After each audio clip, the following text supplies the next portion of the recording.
Hello friends, I am Apriti. Welcome back to our channel plants space. आज हम आपको तितलियों के बारे में कुछ जानकारी देंगे और हमारे गार्डन में आने वाली कुछ ब्यूटीफुल बटरफ्लाइज आपसे शेयर करेंगे। बटरफ्लाई डे हर साल 14 मार्च को सेलिब्रेट किया जाता है।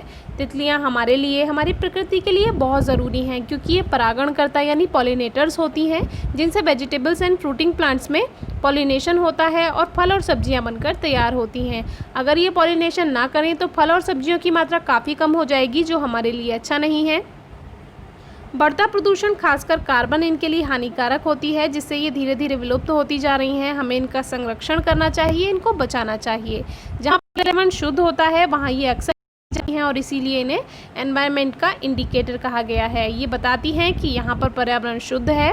तितलियों की वैसे तो कई हज़ार प्रजातियाँ होती हैं, लेकिन कुछ तितलियों के बारे में आज हम आपको बताएंगे।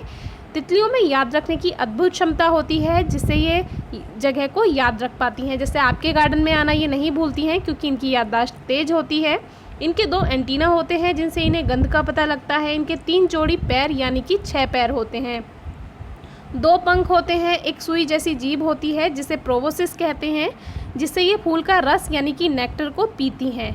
इनका शरीर 3 भागों में बटा होता है: सिर, वक्ष और उदर। सर यानी हेड, वक्ष यानी थोरैक्स एंड उदर यानी एब्डोमेन। इनका जीवन काल लगभग 2 से 4 हफ्ते यानी कि लगभग 1 मंथ होता है। दुनिया की सबसे तेज उड़ने वाली तितली के बारे में आप जानते ही हैं, मोनार्क।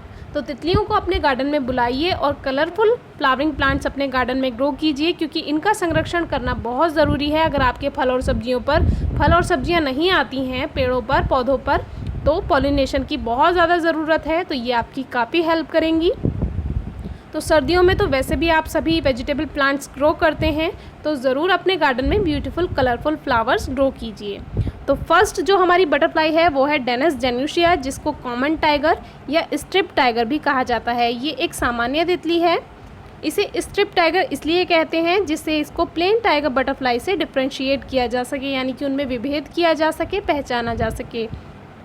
इसकी स्पीशीज़ को पीटर क्रैमर ने 1779 में डिस्क्राइब किया था। तो ये बहुत ही खूबसूरत तितली है। इसकी पहचान आप कुछ ऐसे कर सकते हैं कि ये ऑरेंज कलर की तितली होती है, लेकिन इस पर स्ट्रिप्स होती हैं, तो इससे आप पता लगा सकते हैं। सेकंड है ये हमारी ब्यूटीफुल बटरफ्लाई, जिसका नाम है डेनिस क्राइसिप्स। तो इसको प्लेन टाइगर भी कहते हैं, अफ्रीकन क्वीन भी कहते हैं, अफ्रीकन मोनार्क भी कहते हैं। बहुत ही खूबसूरत तितली है। इसकी पहचान ऐसे करेंगे कि ये ऑरेंज कलर की होती है, लेकिन ये बीच में इसके पंख प्लेन होते हैं।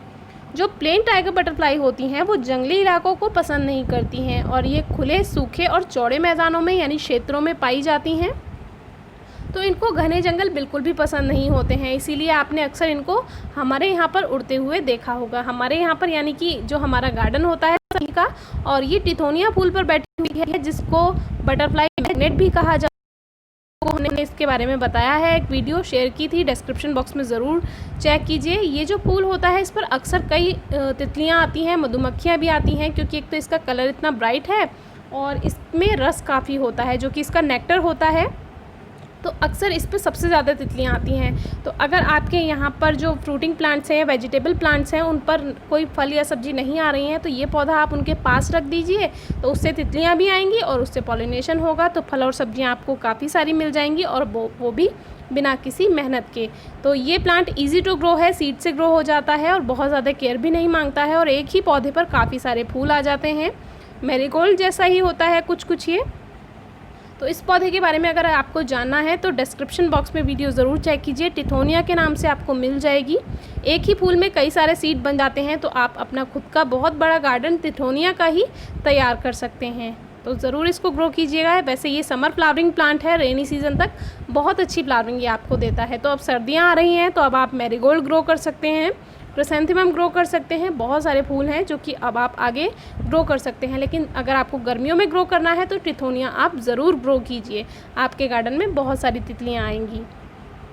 तो इस तरह से ये दोनों एक ही कलर की थी, लेकिन इनकी पहचान कुछ इस तरह से की जाएगी। थर्ड है हमारी ये कैटोप्सिलिया पोमोना, जो कि कॉमन एमिग्रेंट है, जिसको लाइम एमिग्रेंट भी कहते हैं। ये एशिया, कंबोडिया और ऑस्ट्रेलिया के कुछ भागों में पाई जाती है। ये एक छोटी तितली है। माइग्रेशन की आदत के कारण इसको ये नाम दिया गया है, एमिग्रेंट। कुछ लेखकों ने इन्हें 2 अलग अलग प्रजातियों में, एक कैटोप्सिलिया क्रोकेल और दूसरा कैटोप्सिलिया पोमोना के रूप में इसको माना है। तो इसको हमने अभी कुछ दिन पहले ही शेयर किया था किस तरह से ये फूलों का रस लेती है। तो आप 10K सब्सक्राइबर्स वाली वीडियो में ज़रूर चेक कीजिए, डिस्क्रिप्शन बॉक्स में आपको मिल जाएगी। बहुत ही ब्यूटीफुल बटरफ्लाई है, क्योंकि इस जैसी और भी तितलियाँ होती हैं, इसीलिए इसे 2 भागों में कुछ लेखकों ने माना है। तो लेमन कलर है, प्लेन है, एक इसमें शेड वाली भी आती है। तो ये भी टिथोनिया पर ही बैठी हुई है। टिथोनिया सभी बटरफ्लाई का बहुत ही फेवरेट प्लांट है, तो आप अपने गार्डन में इसको ज़रूर ग्रो कीजिए, हम आपको बार बार बता रहे हैं।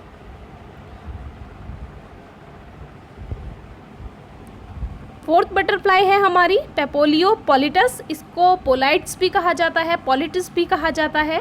वैसे ये कॉमन मॉमन है।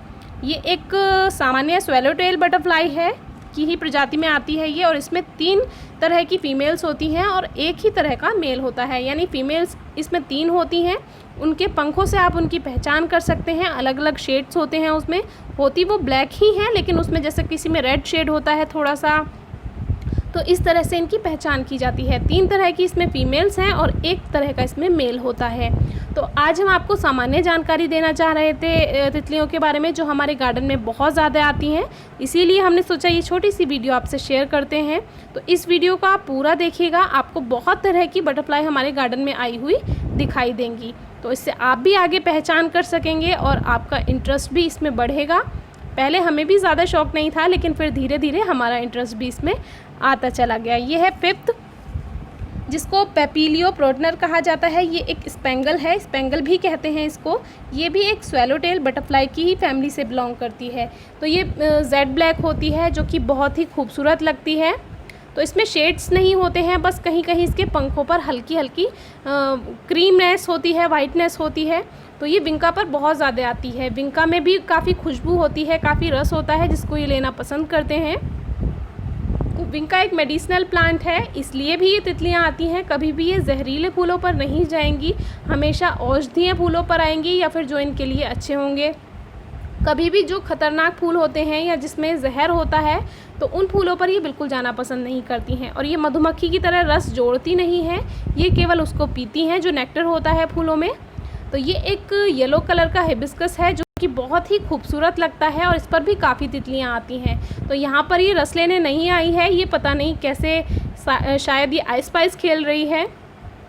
तो ये वही लाइम एमिग्रेंट है, ये बहुत ज़्यादा आती है, और ये शाम को भी पेड़ों पर हमारे यहाँ सोने के लिए भी आती है।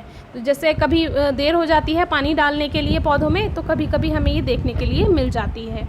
तो बहुत ही खूबसूरत बटरफ्लाई है ये।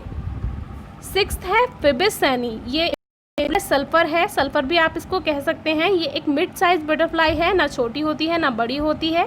इस जैसी और भी तितलियां होती हैं, जैसे येलो एंगल्ड सल्फर, और दूसरे प्रकार की सल्फर भी होती हैं जो कि इससे छोटी होती हैं। तो इसकी पहचान है कि इसके पंखों पर स्पॉट्स होते हैं छोटे छोटे।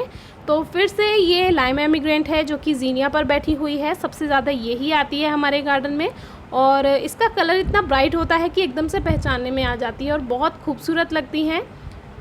तो इस जैसी ये एक ही तितली नहीं आती है, ये कई सारी हैं हमारे गार्डन में जो कि आती हैं। अब आते हैं 7th पर।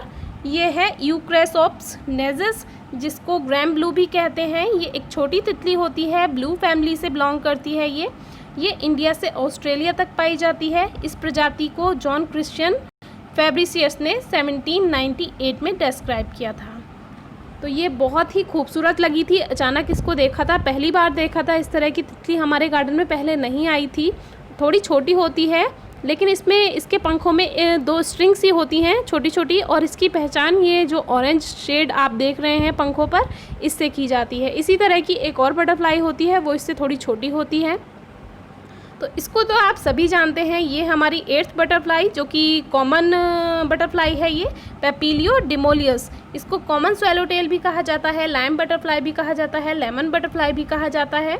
तो नींबू वाली तितली इसको हिंदी में कहा जाता है, और ये एक सामान्य और बड़े पैमाने पर पाई जाने वाली स्वेलोटेल बटरफ्लाई है।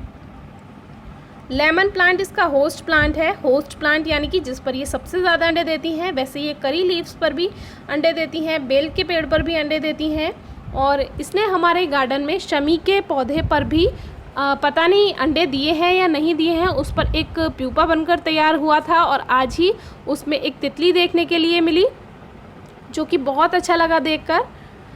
तो इस तरह से तितली जो है वो प्यूपा से निकलती है और प्यूपा से निकलकर ये सुबह को इस तरह से रेस्ट करती है, क्योंकि इसके पंख गीले होते हैं, इन्हें सुखाना होता है।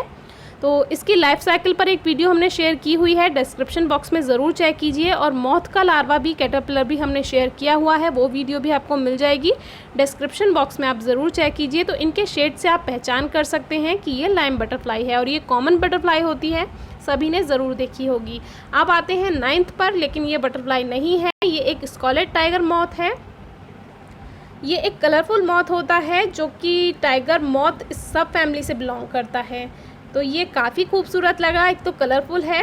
इसकी जो प्रजाति है वो 1758 में डिस्क्राइब की गई थी, तो बहुत ही खूबसूरत लगा। इसमें डिफरेंट शेड है, कलरफुल है। जब ये खुलते हैं इसके पंख तो उसमें ऑरेंज शेड भी आता है। अभी आप लेमन एंड ब्लैक कलर देख रहे होंगे, लेकिन जब ये पंख खोलता है तो इसमें ऑरेंज कलर भी आता है। वीडियो अच्छी लगी हो तो कमेंट बॉक्स में ज़रूर बताइएगा। कोई क्वेरी है, क्वेश्चन है, कमेंट बॉक्स में पूछिए, फेसबुक पेज पर पूछिए या इंस्टाग्राम पेज पर पूछिए।